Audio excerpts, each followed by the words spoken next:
The next 6 months or the next 3 months is all about global roadshows, out talking to investors and taking them through kind of the investment highlights and getting their support. One of the key things for NEC going forward is actually to bring in and drive some of the innovative solutions and technologies from overseas. We're focusing on completing the rollout of our network nationally. That remains a major focus because you've got to have national coverage to be a serious long-run player. One of the things that will really change for us in 2011 is as we've gone into postpaid, that's a whole different kind of sale than just selling a SIM card or selling a prepaid product. The focus this year is definitely on SIP trunking and hosted IP services for small business right up through to the corporates. SIP trunking, I guess, replaces the old school ISDN. People are used to buying a link off telecom and then paying X dollars per channel and Y dollars per direct dial number that they have on it.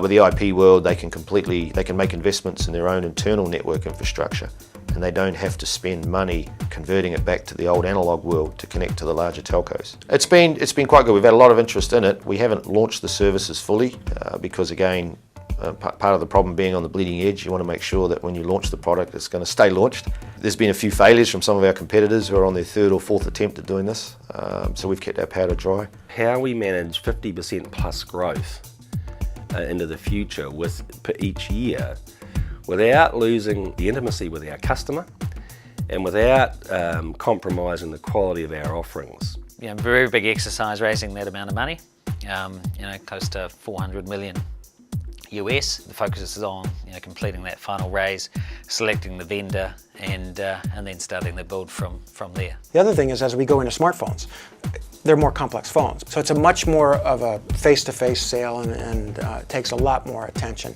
And it's harder to get that in one of a big brand retailers where somebody's selling multiple products.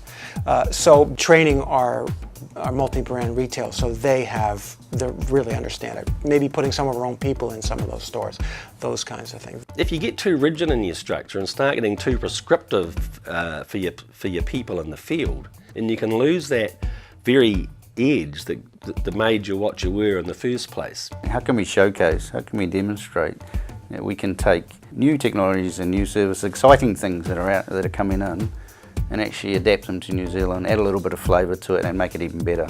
I think the Rugby World Cup's going to be a good part of that. The other focus for us in the year ahead is how we can expand our network, just some fundamental, adding more towers. So just getting additional investment to expand the towers, that's going to be a big push for us in the next couple of years. Feeling confident about going out and raising 350, 400 million, and a little bit, a challenge, but an exciting challenge.